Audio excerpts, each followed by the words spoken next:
Way back in the far-off year of the early 2010s, creepypastas were at the peak of their popularity. They were your Tales from the Crypt for kiddies, except a lot worse and written by a 12-year-old. Okay, maybe that's a little harsh. I mean, it isn't, but we can say that it is. I've always had nostalgia for early 2000s garbage, and no, not for the reasons you're jumping the gun for, but because a lot of that history feels so quaint by today's standards. Back then, all it took was a Word document and lying to scare people. Now you need fully edited videos and even more lying to do half the job. People like Gestation delivered horror content to a young audience, making one generation more tolerant to horror. And homophobic. But like most things from childhood, they age like grandma. But surely, creepypastas, out of everything, aged fine.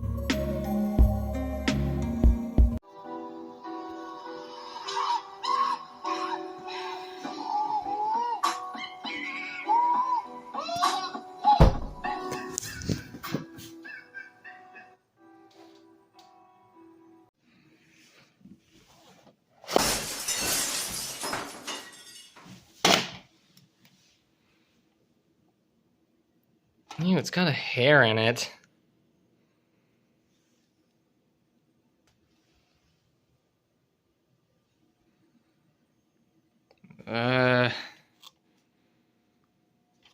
Shit.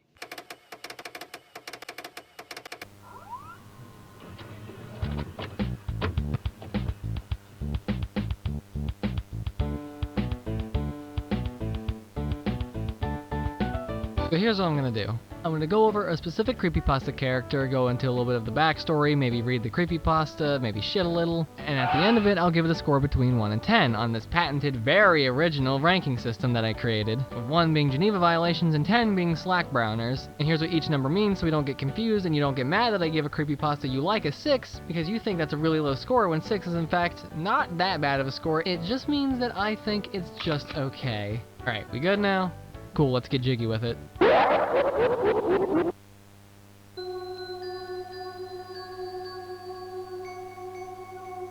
I mean, you gotta start off with Lank Whitey. He's probably the best creepypasta character. I don't think that's blasphemy.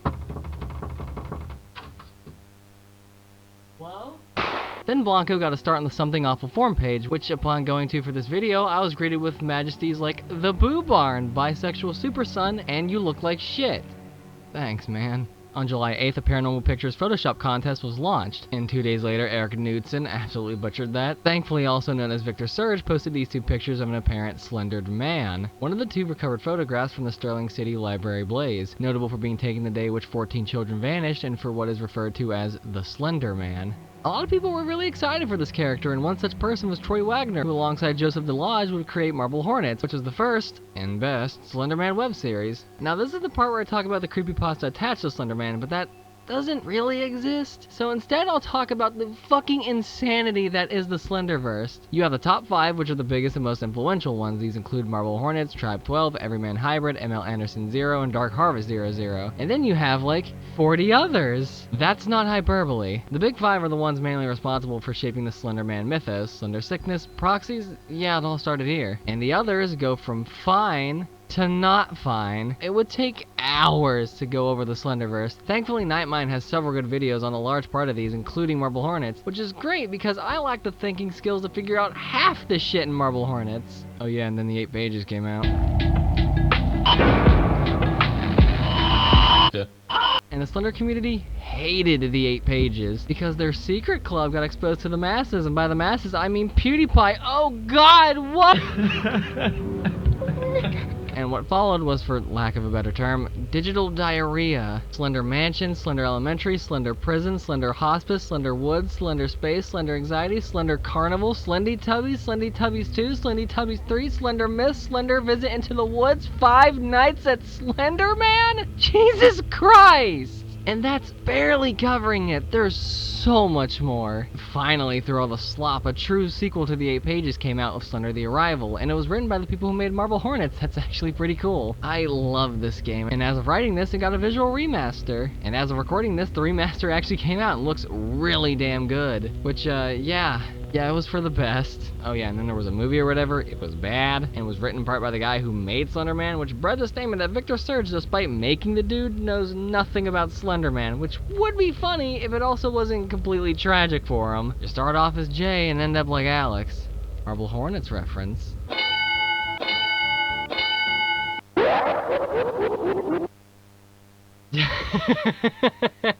Yeah, no, that's the actual name.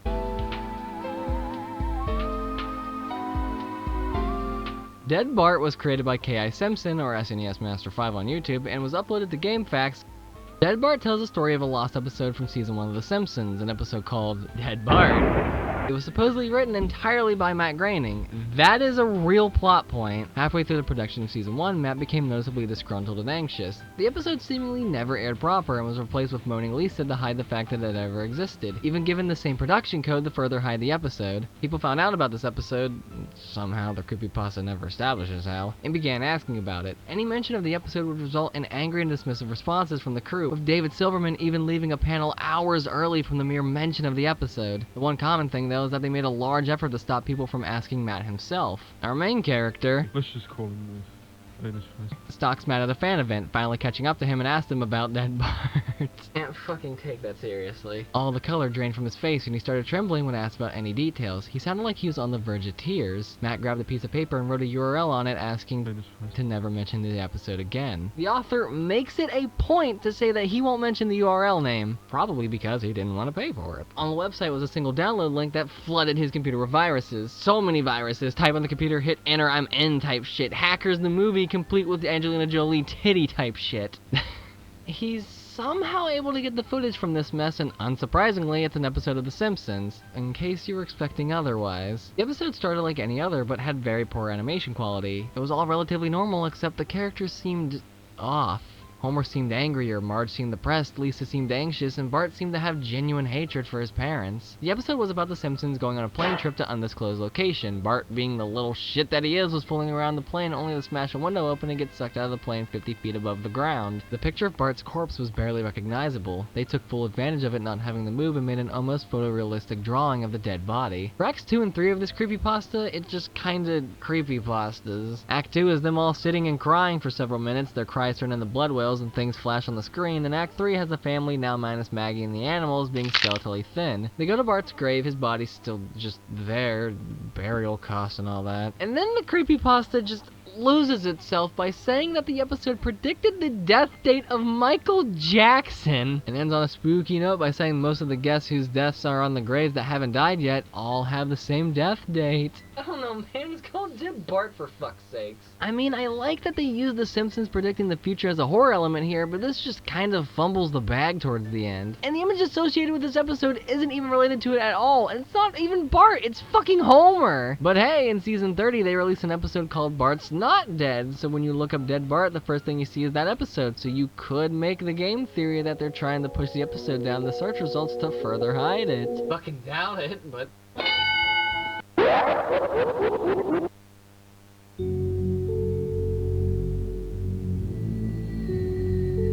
I remember actually being scared of Herobrine because I was a baby and an idiot. Those are mutually exclusive. I actually had a Herobrine Instagram page when I was in elementary school, and I absolutely refused to say the name of it, but I will give myself credit. That page had a few thousand followers, and I essentially created the dream SMP of creepypastas. Hindsight's not 2020, I should have probably not described it like that. I had around a dozen creepypasta pages collaborating with each other. Everyone was just using stolen art from Google. Half the page was impact font memes that weren't even funny. Oh god, it was so awful. Herobrine was created by an anonymous user and uploaded to 4chan. Oh god, help me. It didn't get much traction when it was created, but through the word of mouth and YouTube videos, we're at the point where it's an officially acknowledged property. You know, that's kinda batshit in hindsight. I started a new Minecraft world and everything was seemingly normal at first, until I noticed something in the distance. I at first thought it was a cow, but quickly found out that it was not a cow, it was Herobrine. What? He had a default player skin, but with vacant white eyes. The player didn't have a name tag, and I double-checked to confirm that I was in fact not in multiplayer mode. It didn't take long for the figure to disappear into the low render distance, leaving me with a lot of questions. Even more questions popped up when I started to find man-made interventions, like 2x2 tunnels and hills, small sand pyramids in the ocean, and groves of trees with all their leaves cut off. I took these questions to the Minecraft forums, only for my post to be deleted. I tried again, only for it to be deleted faster. I received a PM from a user named Herobrine with only one word. Stop! Other users contacted me and told me yes, they've seen the mysterious figure. A month went by without any updates until the same user told me that looking into the name Herobrine would result in them finding a Swedish gamer. The same gamer was the brother of Notch, Minecraft's developer and resident Twitter baby. I sent Notch an email asking if he had a brother. I did, but he's no longer with us. Evidently, Herobrine was a pseudo spin-off of sorts of the very early White Eyes theory. The theory states that the 4chan user, oh for fuck's sakes, encountered a glowing pair of white eyes while listening to music disc 13, which basically writes itself to be fair. And a Minecraft forum user by the name of Enderfine posted a thread saying that with the addition of cave sounds came a pair of white eyes that would appear when they play, which, you know, again, that just writes itself. Though I feel like I'm missing something here, because on the wiki page it says that his famous quote is, "Only God can save you now."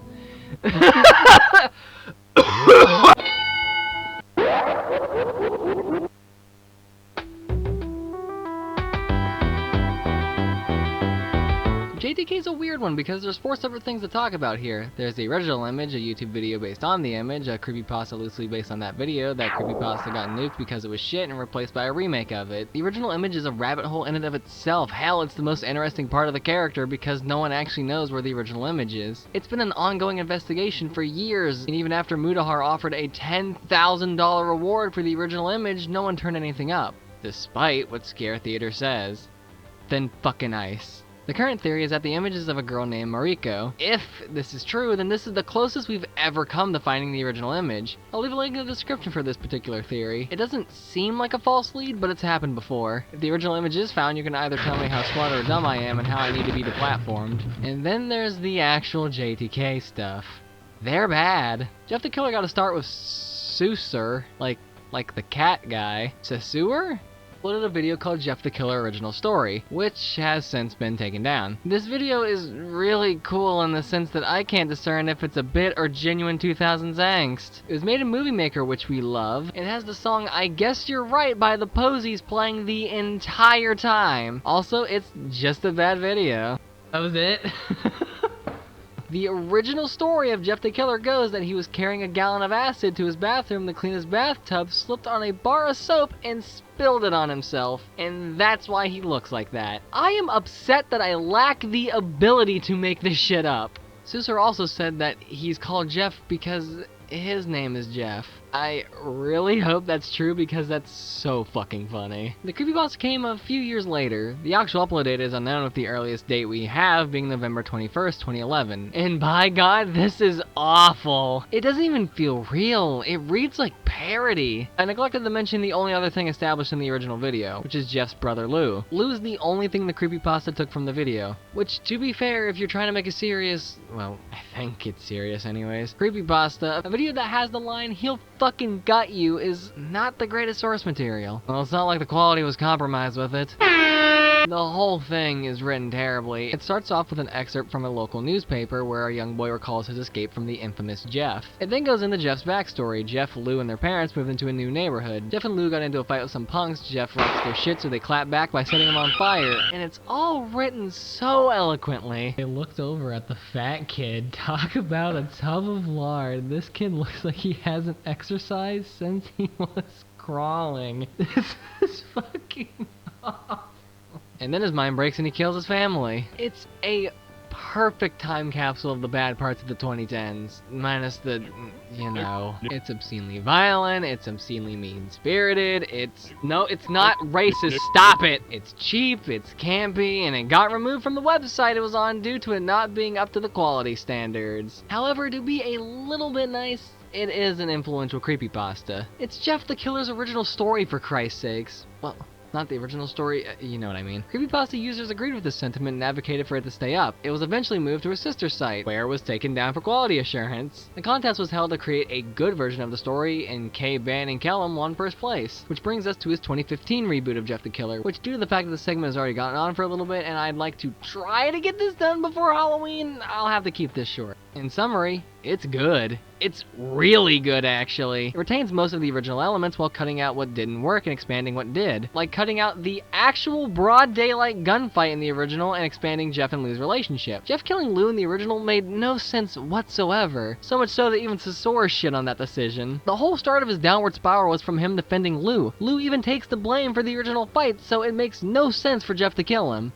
Jeff the Killer. Thankfully, the reboot not only spares the best character, but makes both him and Jeff a lot more likable. They also make Jeff's spiral more interesting by describing his rage as a thick black syrup that he gradually drowns in. Jeff's also a lot more sympathetic in this one. His parents are a lot meaner, and in this one, kinda deserve what happened. So you can see where the bullies and his parents broke his psyche a lot more clearly here. And it's not campy like the original. Read these two back to back, and it's like night and day. I really don't have anything else to add here. A character with a horrible start ended up with the best story I've read so far. Also, he gets his fucked up face in the reboot by getting shot in the face with a fucking flare gun.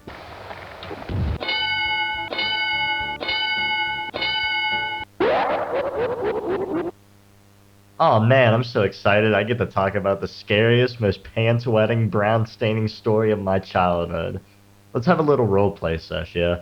It's 2013, you be me at 10 years old, and I'll be the 27-year-old man in his mom's basement with a snowball mic and no pop filter. I want to tell you a story. Some may say it's true, others may claim it is only a legend. But what I'm about to tell you is 100% real. How do I know this? Well, because this happened. This happened to me. I was 14 years old at my neighbor's yard sale. This guy was a giant nerd and gave me the creeps. But he was going to college and his parents were making him sell his game collection. I myself, being a gamer, wanted to see if I could get any good deals on any games I wanted to play.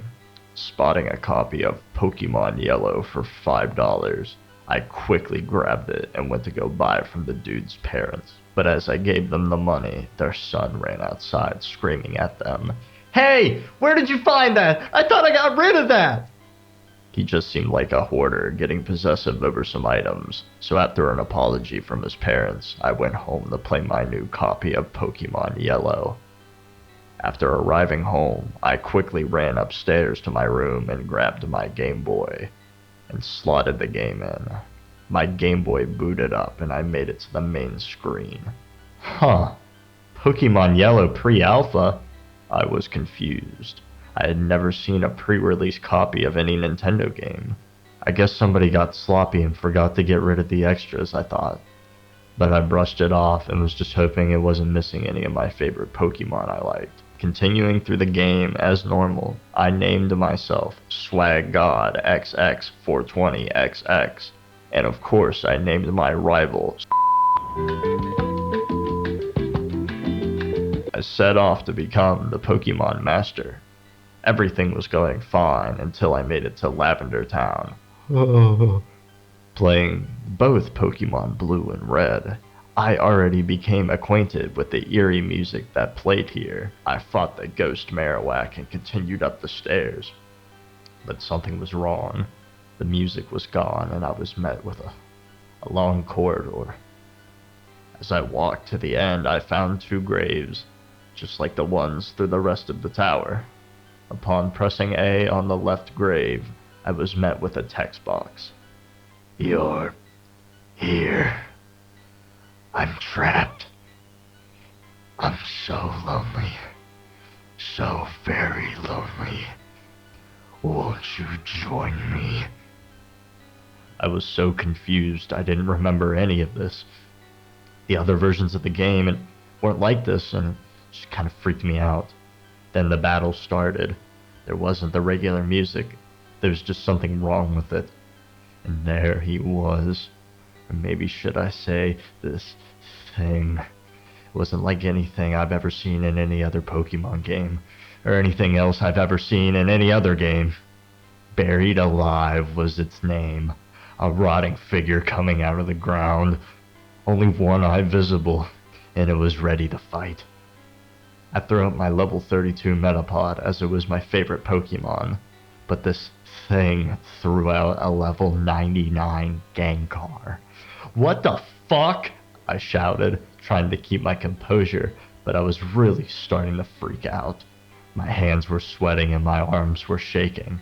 I tried to do something, but his Gengar destroyed my Metapod, then my Geodude, and finally, my Pikachu. All gone. Then, it spoke again. Finally, fresh meat. Then the screen went black, and just when I thought it was all over, I saw something I'll never forget. That thing, it got me.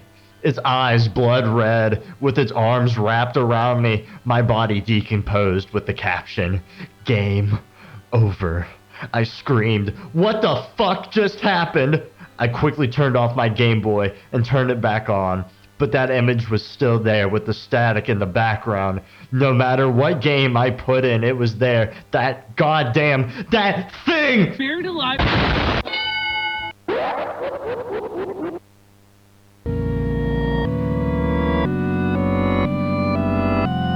We finally made it. The creepypasta to end all creepypastas. End them in the sense that no one will take them seriously after reading this shit. Sonic.EXE is one of the most notorious creepypastas of all time for multiple reasons. You have the game, which lets players win gaga over, you have the billions of other .exe garbage this spawn, and then you had the minor community. However, oddly enough, the original creepypasta is the thing that mainly gets forgotten. For good reason, this is the worst one we're gonna look at. Sonic.exe was created by JC the Hyena, and was taken down for quality assurance. We know how that went on the last one. This thing is written terribly. Almost to the point of satire, but seeing how JC the Hyena got pissed when the story got removed, it's obvious that it's completely serious.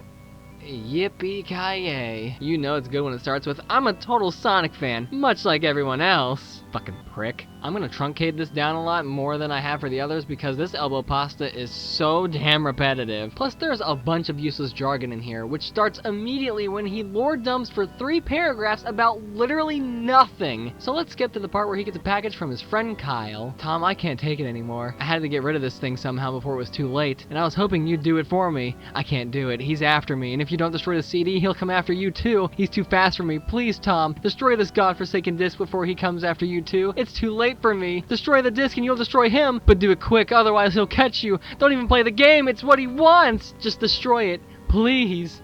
Love, Kyle." I'm gonna get an Oscar with that performance. Even though Kyle is my best friend and I haven't seen him in 2 weeks, I didn't do what he asked me. You're a fucking dick.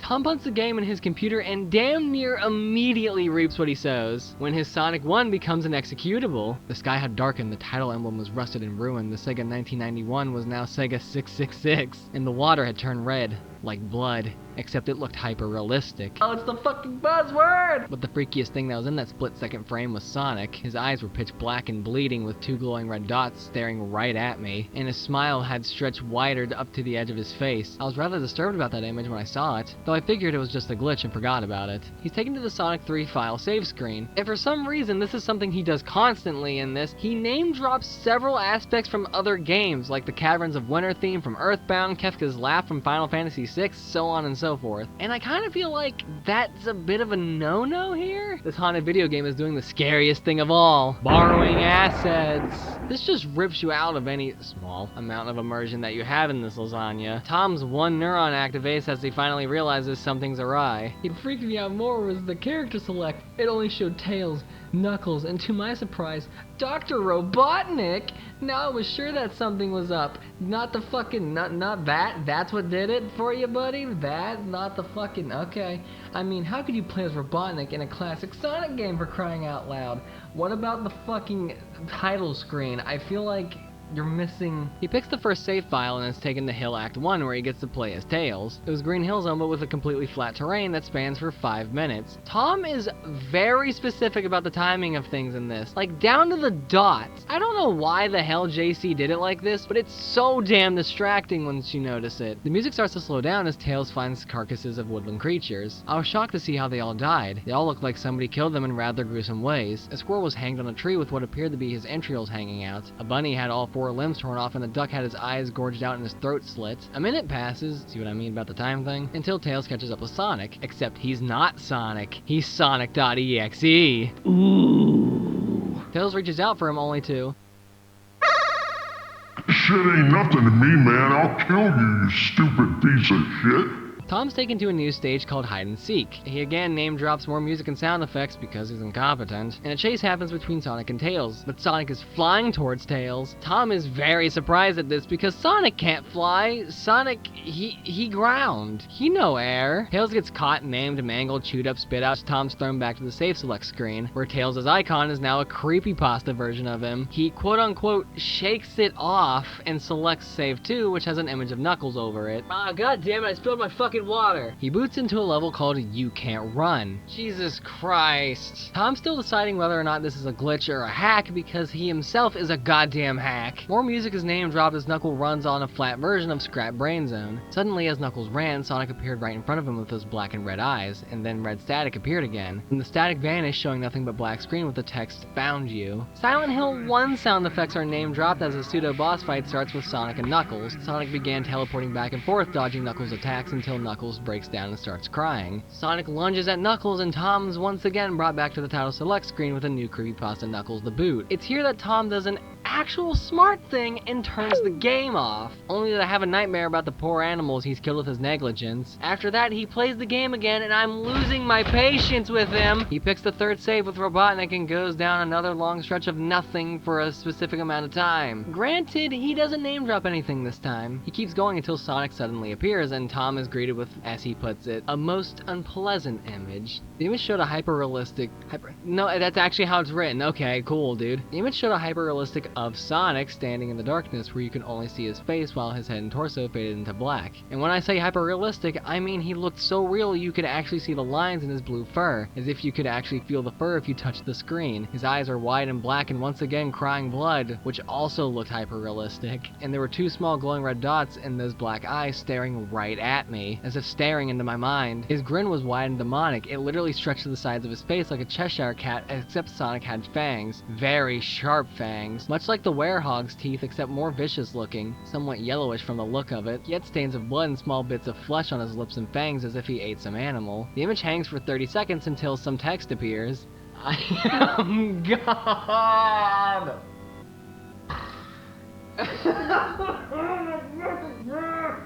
Tom declares that this Sonic might in fact be evil. I'm not kidding about that. Sonic lunges at the screen and Tom's taken back to the select screen for the final time to greet the new Creepypasta Eggman. The computer turns off and then, I'll just let you hear this. But I can't get the game out of my computer. I think it's stuck in there, but at least I managed to turn it back on now. Why would you fucking turn it back on? I sat there for 25 seconds, got that watch in handy even now. I heard a voice right behind me like a whisper. Oh fuck. Try to keep this interesting for me, Tom. Oh, I turned around to see where the voice came from, and what I saw made me scream. Sitting on my bed staring right at me was a Sonic plushie smiling with blood stains under his eyes. What? That's how it ends? Fucking shit-stained Sonic plushies on his bed? I genuinely have a headache. I had to read this dump piece 3 times for this, and that's 3 times more than a normal person should. It's not absolutely putrid, but it is awful. Like, I want to throat punch Tom until he meets the big EXE in the sky. I was gonna have a little segment here about the fact that there's a sequel, it's not good, and an official reboot, that's also not good. But while reading this, I came across, you know what, I'll just let you experience this for yourself. Links is for Affinity. Oh man, don't tell me that's him. Okay, he has nothing. Wait, what the fuck? After having so much time alone, I've come back to this platform to apologize for what I did. There's no excuse for interacting with Devil Hunter in such an inappropriate, perverted way. What the fuck did you do? I want to move forward and redeem myself however I can, not only for my own sake, but for the people around me. Again, I apologize. What did you do? What did you fucking do? Hold up. The second to last comment on this page is Sonic the Hedgehog .executable. What is that fucking picture? That's enough of that. No more Sonic, never again. Alright, ladies and gentlemen, it's time for the Creepypasta Lightning Round! because there's so fucking many of them that I'd sooner die from the sun blowing up than actually get them all. So we're still gonna read rank piss shit come, you get it, but at a pace only legal in Autobahn, Germany. Squidward's suicide. A little like Dead Bart, but a lot more edgy. The episode had actual images of murdered children in it. How scary. 4 out of 10. Ben drowned. The Haunted Majora's Mask game with the already creepy fucking statue. Also, it's an ARG and a lot longer than I thought it was. 10 out of 10. Tamino's Hell. A Japanese story about a cursed poem that brings misfortune if you read it out loud. People who said they were gonna read this actually never posted again, so potentially unlucky? 8 out of 10. Lost Silver. A story about the inevitability of death told through Pokemon Silver. Genuinely very good. 9 out of 10. Lavender Town Syndrome. This shit does hurt my head. 6 out of 10. Candle Cove. It's motherfucking Candle Cove. 10 out of 10. Abandoned by Disney. Really good idea, kinda mid-execution. Photo negative Mickey just looks more cool than anything else. The history of Five Nights at Treasure Island is more interesting. 6 out of 10. Suicide Mouse. What Dead Bart and Squidward Suicide strive to be. 7 out of 10. NES Godzilla. Really good until the girlfriend shit. 4 out of 10. Polybius. Does this count?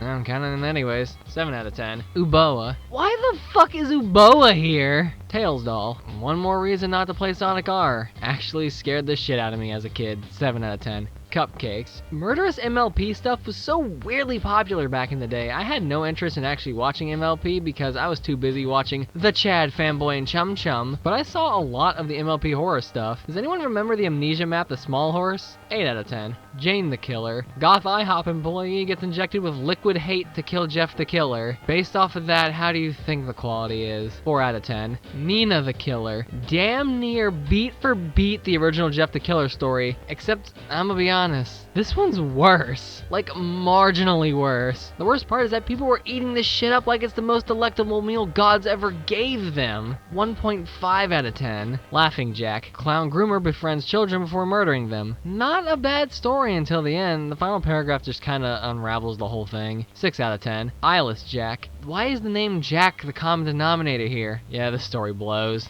3 out of 10. Rainbow Factory. This didn't have to be bad. It's a decent enough premise, you know, once you get past the My Little Pony hurdle. It's just that the execution is sloppy to be nice. Everyone here just acts obnoxious. I feel like a rewrite in a short movie format would at least do better than this. 5 out of 10. Russian Sleep Experiment. Fucking Mario. I thought this was a simple ROM hack, but no, it's a whole damn ARG. 8 out of 10. Happy Appy. A lost TV series with sinister